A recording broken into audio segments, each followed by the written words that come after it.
I'm Heather Phillips, and I lead the design team at Abstract. And I'm Josh Brewer, and I'm the CEO at Abstract. So today we're going to be talking about some of the pros and cons of designing for designers, which is a familiar theme today. But first, Josh is going to share a brief history of why we built Abstract. So a long time ago, in a startup far, far away, called Habitat, there was a period of time where I spent part of my career as a principal designer at Twitter. And after that, I moved on and started a little incubator called Habitat. And my now co-founder, Kevin Smith, joined me at Habitat, and we were working on a bunch of different ideas. And one day, I'm in there in Sketch, designing away, as I guess a lot of you guys would probably remember the notion of designing at 1x, 2x, and 3x, but the exact same screen, right? And kind of losing your mind. Thankfully, we've kind of evolved past that, and our tools are getting better and better.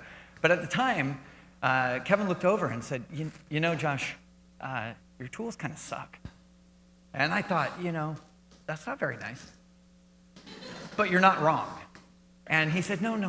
The tools are awesome. Actually, designers have like more tools to choose from than they've ever had. The tools themselves are getting better and better. It's just all the work around the work that needs a lot of help. I watch you, export screenshots and put them into a prototype, and then I watch you dump a bunch of other ones into Slack. Some others you send through email for feedback. You get stuff ready for, user testing. Maybe you're hacked together a keynote presentation, and you're having to cobble together all this information from all over the place.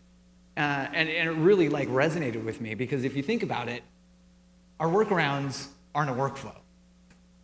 Like, how many of you guys have had this on your desktop, right? True story. And it turns out that dumb folders are dumb. And I don't mean to insult Finder, except that they don't know what's happening. Folders in Finder don't have any context. They don't understand what's changing. They don't have record. They don't know what's happening. And then at the end of the day, you have binary files, which are, as you can tell, the root of all evil. They are very hard to understand. They are deeply single player. You can't version them well. There's no real good way to understand what changed. And it turns out if you're collaborating with other designers, that's really hard. And if you add to all of this the day in the life of a normal designer, where you're saving all of your V1, V1.1, .2, .3, God knows, and that's actually a designer who's got some good naming hygiene. Usually it's dash idea, dash shitty idea, dash really amazingly bad idea, dash maybe final? Question mark? Dash not this one. Oh my God, not this one. Don't look, right? Which is the best, because you're guaranteeing that someone is going to absolutely look, and that's usually the PM or maybe the executive, who knows, or the client. But anyways, you've got all this stuff happening, right? Like, forget about doing work. Probably half of your day is spent dropping things into Slack, email, Jira, Asana. Maybe all of those, depending on how big your company is. You may have multiple systems you're dumping stuff into. You've got other designers that are giving you feedback, and you're trying to iterate there, but then you get developers saying, hey, where are the latest assets? And oh, is this the right design? And oh, I already built this. What do you mean you kept designing? Anybody in the room ever had that one? Yeah. And then you've got stakeholders, and they're just, you send it to them in Slack, and they reply in email, and you're just like, really? Okay. So keeping track of all that, it's just insane, right? And designers have spent a lot of time trying to wrangle a lot of this stuff. And I really personally feel like one of the privileges in the role that I'm in is getting to acknowledge that designers are some of the most adaptable people on the planet. I personally think that designers are willing to do more than anybody should ever ask to get the job done. It means we're okay with it. Hell yeah. But it's true, because you'll jump through God knows how many hoops in order to see the thing actually come to life.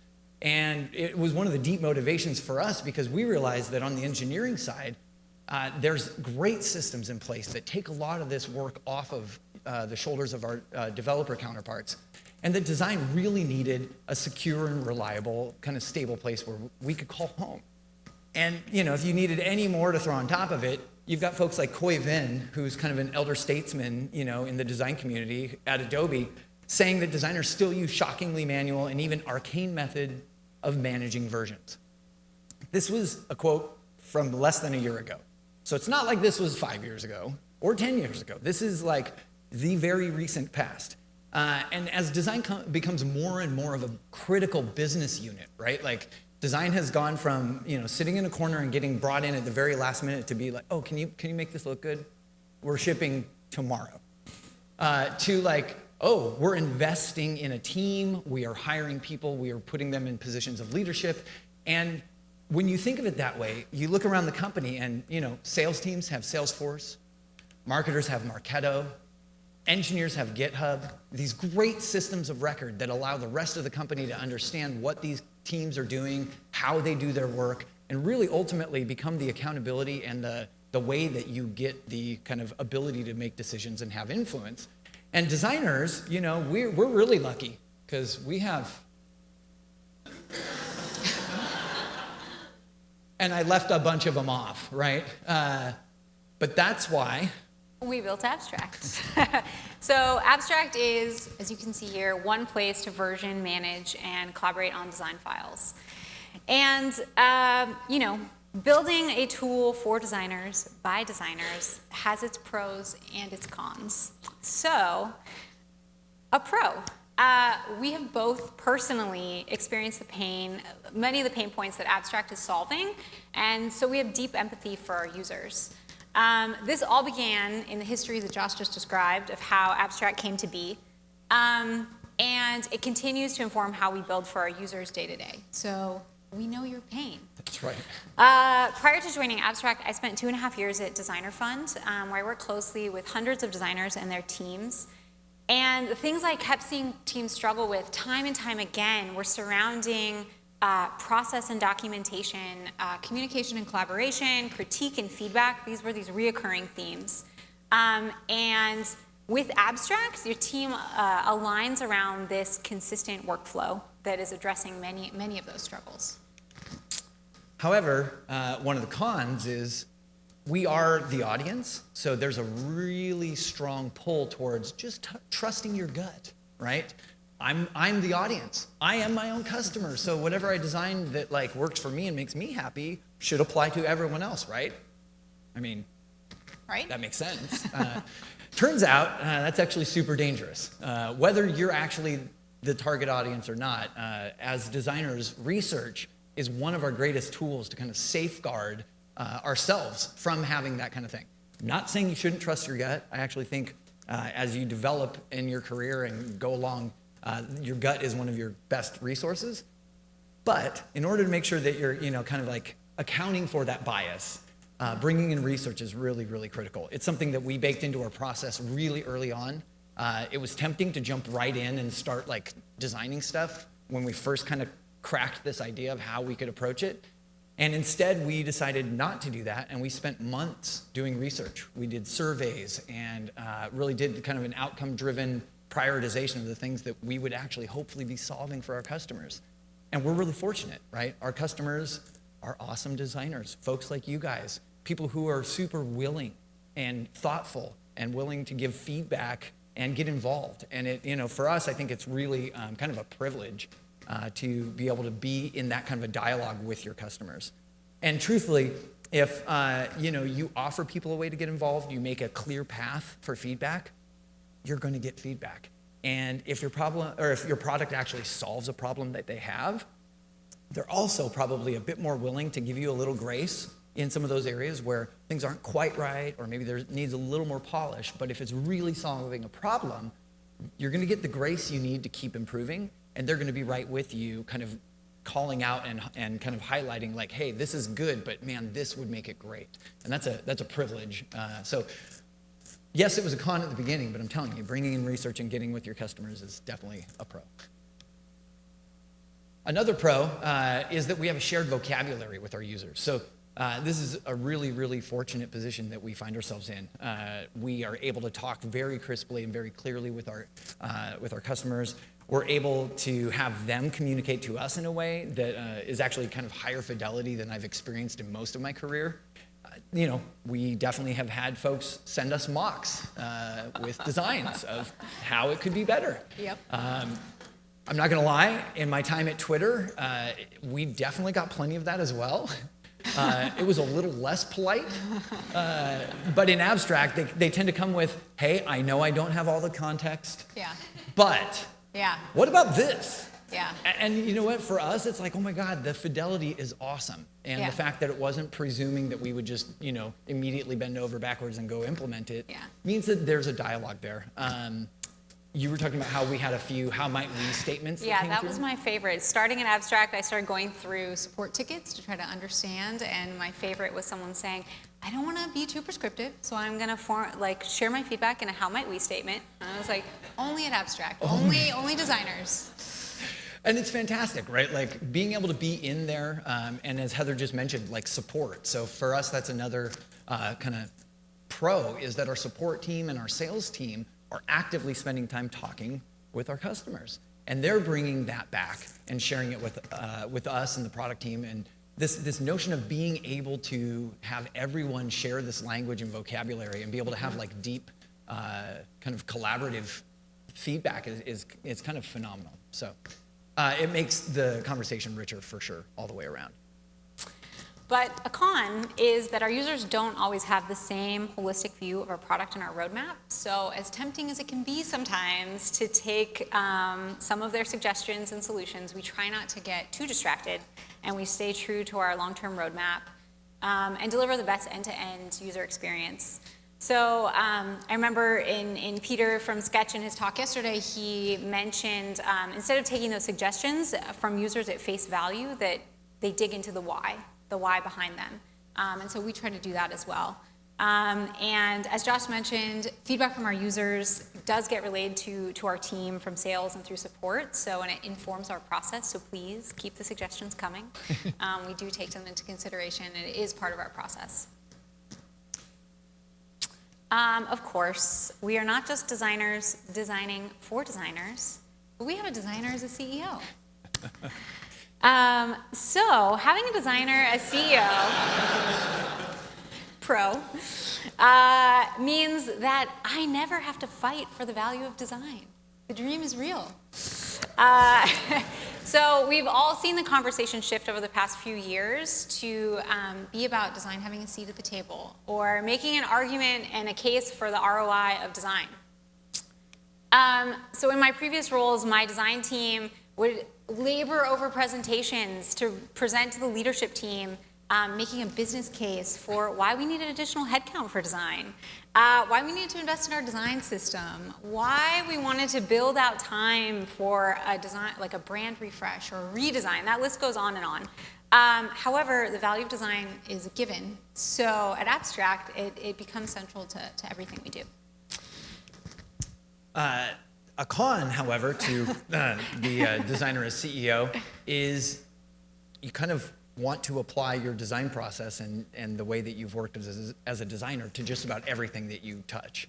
And so it's like every business problem, everything that we could possibly think about, from like how should we design our signatures on our emails to onboarding to, you name it, pick anything, and we could go really deep. Real deep, yeah. And it turns out though, for me, and honestly for the team, it becomes a kind of a ruthless prioritization.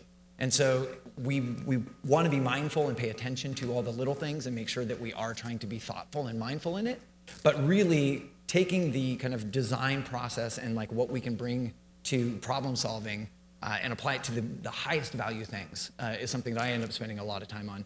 And then there's this like real constant tension between maintaining and improving features versus extending capabilities in a product, and the business implications, and the sales team, and the marketing team, and the support team, and the engineering capacity. And so there's a dance that's happening constantly where in design, as a principal designer, you're able to like really just kind of be in your lane. And so it's definitely been an interesting evolution.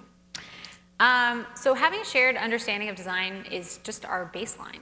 So instead of having to spend that time explaining design and getting everyone on the same page, we spend those cycles figuring out how to take design to the next level. So instead of preparing those presentations that I mentioned to get executive buy-in, we are turning to educating the whole company about design and figuring out how we can be more design-minded as a team. One thing to throw in there, it's probably the case that most of you don't work at a company with a designer as the CEO. But one thing I can say is in my time working with a number of startups, some of the engagements and stuff at Designer Fund, and in my career, having an advocate for design at the executive level is one of the most critical things to this type of thing actually being able to start evolving and growing. And so if you don't have someone at that level who is a designer, but shows even interest or empathy towards design, I encourage you to go spend time with them, send them stuff, get them really excited about what you're doing. Allies. And yeah, they become your ally because and there's a ton of research, you guys can probably just Google it, but when design comes from the top and the executive level, the roadblocks and kind of a lot of the stuff that I think most of us have really kind of probably struggled with and kind of like been burdened by, they start getting removed really quickly. And thankfully, we're seeing more and more and more companies understanding that the customer experience is the most important thing that they can invest in. And so it's opening more and more of those doors. So.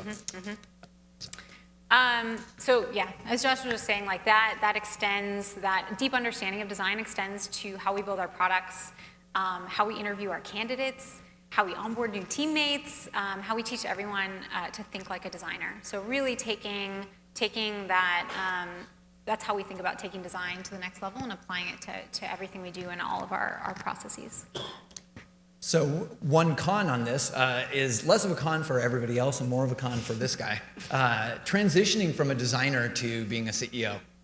It's a really interesting kind of transition, and I think what I'd love to do is, no pun intended, but abstract it away from just designer to CEO, but really any transition you go through in your career. For me, there was definitely a level of like, I'm totally overwhelmed. I am now doing a job that I am like not qualified for, I don't have experience in. It turns out the 10,000 hours that I put into becoming a great designer are great because they make me a great designer. They don't necessarily automatically translate to being a great executive. And so, you've got to quickly take what you learned as a designer and apply it to this thing, which thankfully, one of the things I identify with is this deep, lifelong learning, right? Constant curiosity and exploration. And it turns out as soon as I kind of focused myself that way, it enabled me to move a lot quicker in kind of growing into the role I'm in. But I think all of us can identify with this notion of like an identity crisis, whether you're coming out of college and going into your first job, or you've been an individual contributor for a while and now you're becoming a manager, or maybe you're switching tracks altogether. I've seen designers become product managers, engineers move over into product or step up into other roles. And that thing for me that was super funny was the moment where I realized that, you guys, I'm the guy that I spent my career complaining about. Shit. So it keeps me really humble and it keeps me really honest, but it also really helped kind of retroactively develop a real appreciation for the CEOs that I have worked with and understanding that like you don't see everything. The amount that I didn't know that the CEOs that I worked for were carrying was substantial, and only now do I even remotely understand what in the heck they were dealing with. I think about Dick Costolo at Twitter, and it's easy to pick on the person at the top making the hard decisions that you don't understand are so nuanced and so complex that you couldn't even hardly wrap your head around it.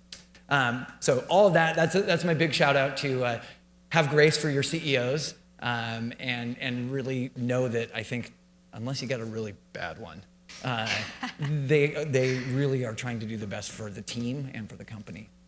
So. We appreciate you. Yeah. Thank you. So we have a deep understanding of the problem that we're solving, and that gives us confidence that we're on the right track. But we're also aware that changing the way designers work has its pros and cons as well. So for us at Abstract, talking about version control, and version control is collaborative by default. So this is one of the most important paradigm shifts for designers. When you adopt a version-controlled workflow, you move from this idea of my files to our files. and or we, not me, as we like to say. Version control is also communication. So branches and commits add context to the work as it's progressing. And this helps everyone understand what's being worked on and how a project is evolving between versions. Version control is transparency. So it's this centralized destination that you can see all the latest designs and conversations. And it's interesting because it's not just, so I want to make sure this is not just abstract. This is really honestly like anyone who's working in a version controlled kind of workflow, these are the benefits. This is what comes like as a result of just simply adopting this type of a workflow, which is, at least for Kevin and I in the beginning, this is why it was so appealing. It was a small shift that has like pretty dramatic results in and implications for your team and company. So building on what Heather just said, not only is it transparency and communication, but it also, bringing in reviews, they build consensus, right? It's an opportunity to make sure that everyone is on the same page, that there's alignment and agreement that we're still solving the right problem, right? And that the approach that we're taking is actually not complicating things for our customers, but actually improving the way that they are trying to accomplish a goal. Aaron Suggs was a director of engineering at Kickstarter, and he said this in a talk a while ago: transparency plus consensus equals blamelessness. And I love this. The first time I heard this concept, it resonated so deeply because the number of times where I've been in meetings and you're like, well, I did my part. What about you? And so, you get this finger pointing, and all of a sudden it went from like us collaborating to like, oh, well, wasn't me. Wasn't me, right? And that's honestly, that's not a super healthy way to work as a team. And so we feel that like removing that fear and being open and candid and actually having a process that like creates a space for openness and for transparency and really safety to be able to be honest and trust that the other people at the table want the same thing. We all want to ship a great product. We want to improve this aspect of our customers' journey or their job that they're doing. And having a tool that encourages it is just a massive bonus. And most importantly, version control means a predictable workflow, no accidental overwriting of files, reducing the time it takes to onboard people into the work that's ongoing, increased transparency and feedback. Not just in the design process, but all the way through into building out and shipping that thing. When you realize that it really, software is never done and design is never done, you just have these moments in time where suddenly the public has access to it. And then you go back and you keep going. And having a consistent workflow that allows you to keep iterating and keep building and keep that conversation going with your team is super, super critical. And really one of the things that I've seen enable design to really scale within an organization. So as we just mentioned, one of the biggest benefits of version control is transparency. And creating a culture around transparency makes for a healthy design team. So this means everyone on the team knows what's going on all the time. Design has been opaque for so long. And so in part what we're doing is shedding light on the design process and working out in the open. So we're helping legitimize design. It goes from no longer being this like mysterious, magical process that, you're working behind closed doors and then all of a sudden you emerge with a design. This is really like something that I think is key to version control being something that is just, it's happening out in the open versus just emerging at like certain milestones. Right. One of the cons though is that changing the way a team works is hard and it requires everyone to be bought in. I've definitely been through this process at several companies throughout my career, and I've either been the person dragging my feet or I've been pulling someone whose feet are, dragging. And it let's just be honest, it's hard. If you've got if you've got your workflow dialed in, you're like, I don't need you. I'm good. I'll just be over here in my corner, right? Like, but as design grows and as teams grow and as more and more companies invest in design, it becomes much more about what we do as a design team than me individually. This is probably going to mean that there's discussions with your team about changes to the workflow. How are we going to structure our projects? Are we taking advantages of this feature or that feature from the tools that we use? And if so, what does that mean for how we set up our projects or how we share work with one another? But what the great news, though, is with a version control kind of system, once you've had that conversation and established it, you don't have to have that conversation again. And in fact, every new person who comes in has evidence and kind of a prescribed, or not even prescribed, but like defined way to engage with the rest of the work. And that's really, so hard, and it's going to require some communication. Super extra pro, it means you do it once. Another pro, this is not a new way of working. So all the developers in the room are familiar with this workflow. Developers are our partners. And now we have a shared way of working and systems that speak to one another. However, one of the cons, one of my favorite things is naming things. I don't know, we can't actually see you guys hardly at all, so, but how many of you guys really are meticulous in naming your layers? There's 4 people that raised their hand. I'm going to just give you a warning. Version control systems will, at a minimum, make you have to at least think about that, which is a good thing, though. It's good hygiene. But with a new workflow comes the need for a new shared vocabulary. As Heather was talking about, not only is it shared vocabulary between design and engineering, it's really nice that Git and a distributed version control type of workflow has been in existence for over a decade, and then a long time before that with several other systems. So real strong patterns, naming conventions. Early on at Abstract, we had an interesting conversation about like, hey, what if we didn't call branches branches? What if we called them hippos? I don't know. It wasn't hippos, I promise. But we call them something else. We call them work streams. Yeah, that sounds futuristic. And you're like, but wait, our developer counterparts know exactly what we mean when we say branch. Like literally they know exactly what we mean. Why would we invent a new word? I personally have no desire to piss my co-founder off and use a different word for the exact same thing. Especially if it's hippos. Especially if it's hippos, yeah, that's fair. So, we decided to take advantage of existing things because having shared language is one of the fastest ways for teams to be able to like really make progress and spend time on the harder things instead of on some of the periphery. So there's many pros and cons, obviously, that we've just covered, and we wanted to quickly summarize.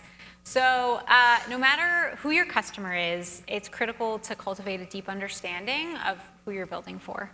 And being the target audience that you're building for can help a ton, but you need to safeguard against your own bias and invest in research.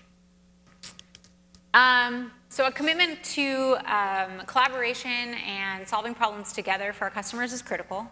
Having a designer CEO is great and all, but it's really our values, it's how we hire, who we hire, our process that enable us to build a culture that really cares about design. And as I was mentioning before, it really doesn't require a designer CEO to make that happen, but it does require some communication and getting other folks to buy in and basically become advocates and join with you to help see that spread throughout the company. Yep, definitely. So changing the way you work can be hard, but still we think the pros outweigh the cons. Ultimately, you're still working with other people. You have to communicate and collaborate in order to get your job done. So have patience, talk openly and candidly, and be willing to evolve your process. And also, if you think change is hard for you, imagine how our customers feel when we change things on them, even when we know it's better for them in the long run. So, empathy for the win. So, if you're interested in learning more about Abstract or anything we talked about here today, our team is here. We have some tables set up outside, so come say hi. We'd love to talk to you. Thank you. Thank you, guys.